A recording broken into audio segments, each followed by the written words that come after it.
Welcome to Focus on Gaza. I'm Imran Garda. Coming up on this week's program, the war may be over, but its shadow still looms. Unexploded munitions are the new threat facing Gaza. What prospects are there for young people dealing with physical and psychological roadblocks? And desperate to learn, we meet a family struggling to get an education.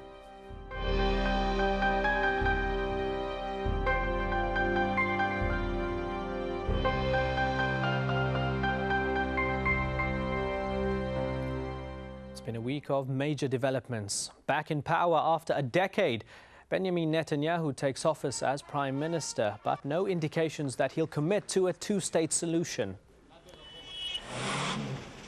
Deadly Israeli raid on central Gaza and clashes near the Kisufim border leave 2 Palestinian militants dead and 2 wounded. Testimonies sealed shut. Israel says its soldiers' disturbing tales of the war were based on hearsay and not supported by specific personal knowledge. The war on Gaza may have ended in January, but its deadly legacy remains in the form of unexploded munitions. And Israel's blockade of the Strip has further complicated the cleanup operation. With hundreds of these devices still scattered around, dozens of civilians have been killed or injured. Shireen Tadros met with the Hassanains, a family all too familiar with the lethal effects of Israel's unexploded armory. In the final days of the Lebanon war, the Israeli army dropped around 1 million cluster bombs on southern Lebanon. Many failed to explode, claiming hundreds of lives years after the fighting ended.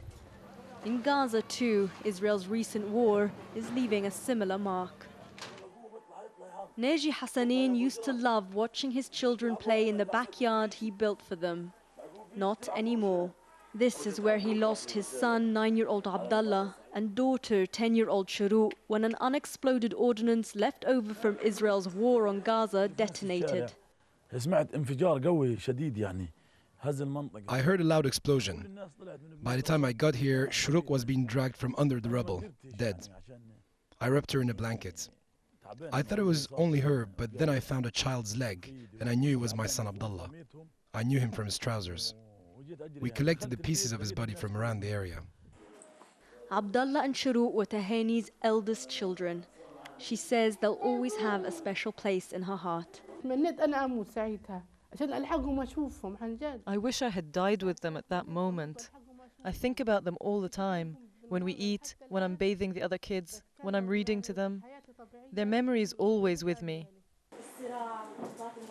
Since the end of the war, 7 Palestinians have been killed by unexploded ordnances. 6 were under the age of 18. Now the United Nations is teaching children about the dangers of these devices. But it's estimated that hundreds are still scattered across the Strip. The UN Mine Action Group and other NGOs have teams working on dismantling unexploded ordnances. But these organizations say they're hampered by the fact that Israel won't allow in the necessary equipment for them to be able to do their job effectively. And when we spoke to people in areas like this one, worst affected by the war, they told us that it's not the UN or any other international organization that's doing the clearing. It's mostly men like Abu Ahmed. We have to hide his identity for security reasons. As a member of the Qassam Brigades, the military wing of Hamas, he's wanted by Israel. He showed us the leftover munitions they've been collecting. These are the white phosphorus bombs dropped by the Israeli army. We found them next to civilian homes and in open areas. Here is one that never exploded. This phosphorus cylinder is the same as the one you see here. What are you going to do with these munitions? We can use the TNT for making mines and in other devices, so we won't have to smuggle in the explosives. Israel gave us a free gift. Abu Ahmed insists they would never reuse the white phosphorus. That would be immoral, he says.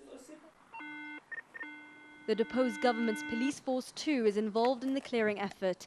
They say they're much faster than the UN when it comes to clearing areas because they don't have the same logistical constraints. But the police also have limitations. I would say we have 20 to 30% of the unexploded devices left to clear. It's difficult for us to get to the border areas where there are many explosives still under the rubble. And as the clearing effort goes on, the cost of Israel's war here continues to mount. Shireen Tadros, Al Jazeera, Gaza. And Shireen joins us now from the town of Beit Lahia in northern Gaza. Shireen, as you mentioned, we saw Israel drop cluster bombs on Lebanon in 2006, and thousands of those unexploded ordnances that still affect the Lebanese to this day. I wonder, how does the situation post-war in Gaza compare with these munitions? Well, Imran, what we saw in Lebanon in 2006 was a somewhat unprecedented number of cluster bombs being dropped on southern Lebanon, particularly in an area south of the Litani, basically agricultural area. So what we were seeing were farmers and villagers going back to their farmland and being killed as they stepped over these ordinances and they detonated. And in fact, we still have the situation where up until today, more people are losing their lives because Israel refuses to hand over the maps of where these cluster bombs were actually dropped. So that's a very different situation to what we have post-war Gaza. We didn't see cluster bombs fall in Gaza. What we saw was other munitions being used, but essentially there was no battlefield. There was no concentrated area where these munitions fell. It was all over the strip. In fact, there were very few areas of Gaza which were immune, if you like, from the bombardment for 23 days. So what we found were the remnants of munitions, including white phosphorus shells outside various buildings, from UN schools to health clinics to even Gaza City's main power plant, the water system, and even the flour mill. So that is a very different situation to what we found in Lebanon in 2006. And Shireen, there must be a great fear that young children are coming into contact with these munitions on a daily basis and are in danger of being harmed. Absolutely, Imran. Parents all over the Gaza Strip are very much worried about that. But that, of course, is not the only thing that's stopping children from coming back to school. We're standing here in Beit Lahia in front of one of the main primary schools, and you can see how badly damaged this one was during the war. In fact, several missile strikes hit it on the 4th of January. And as the camera pans, you can see those windows that still haven't been replaced from the time that they were blasted out during the war. And because of this extensive damage inside, the children can't learn inside this building. They've been forced out to the playground area here, where there have been makeshift caravans containing makeshift classrooms for them to teach in. And it's really a testament to the extraordinary resilience of children here, despite the fact that 2 of the children who learn here died during the war and were killed by the offensive. Children here are incredibly resilient, and they say that they want to keep coming to school and keep learning in order to give them a better chance in the future. Shireen Tadros, thanks a lot for that from Beit Lahia. Education is a basic human right, but as Shireen mentioned, not easily attainable for young Palestinians today. Throughout the history of the Israeli occupation, they have faced numerous obstacles to learning. Factional fighting, checkpoints, shortage of school supplies, trauma, and now the ongoing blockade. Our correspondent Noor Auday brings us the stories of students losing hope in their prospects for the future. A Palestinian student's daily walk to school in the occupied West Bank. About 1 million Palestinian students attend schools in the West Bank and Gaza. Many in the West Bank must pass through a checkpoint to get to the classroom.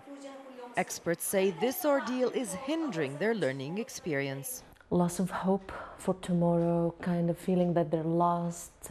They don't know what to do tomorrow, what's the purpose of going to school. They're losing that, so they're not too much into tomorrow planning, dreaming, and there's so much involved in their daily kind of life. Going home can also take hours, as students and teachers must stand in line, waiting for permission to continue on their way.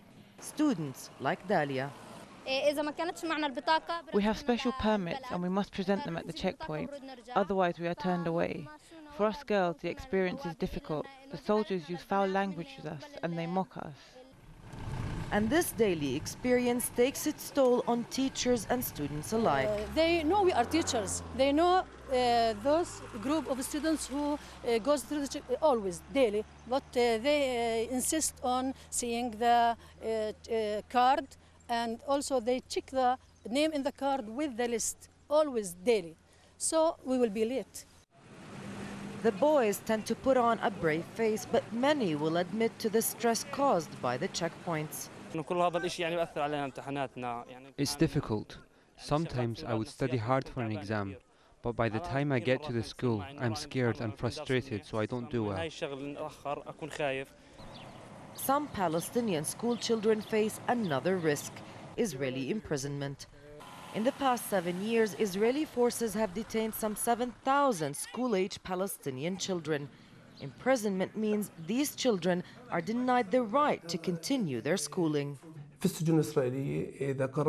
we compare the situation of Palestinian minors in Israeli jails to those of Israeli juveniles, we found that Israeli juveniles are granted the right to education with teachers from outside the prison schooling them. But Palestinian minors are not granted that right. They don't even have access to family visits if they are sentenced to 6 months or less. And studies reveal that most children who lose a school year while in detention don't return to school upon release. Imagine having to go through this every day, rain, hell or sunshine. You must be searched, your bags sifted through. It's a humiliating experience that causes stress but also leaves its long-lasting psychological effects. In fact, the last UN report indicates the vast majority of Palestinian youth suffer from depression, and that depression is most acute in Gaza, where the youth must cope with Israel's use of brute force and crippling siege. Dr. Mufid al-Mkhallalati teaches medical students in Gaza's Islamic University, which was heavily bombed by Israel during the recent war. Dr. Mkhallalati fears that the effects of the recent war in Gaza go well beyond the physical destruction. To be isolated like this for more than 2 years is a killing for the practical faculties like ours. The neurovascular bundle. His students say the war left them feeling helpless and unable to concentrate on their studies. But life goes on, as does learning. Palestinians have long considered education a crucial part of maintaining their identity and resisting occupation. They may have a strong will to learn, but few doubt that the reality of occupation is hindering these students in reaching their full potential. Noor Al Jazeera in the West Bank. After the break, we ask a UN representative about the current state of the education system in Gaza, and we meet a young girl striving to overcome the everyday difficulties in order to excel in school.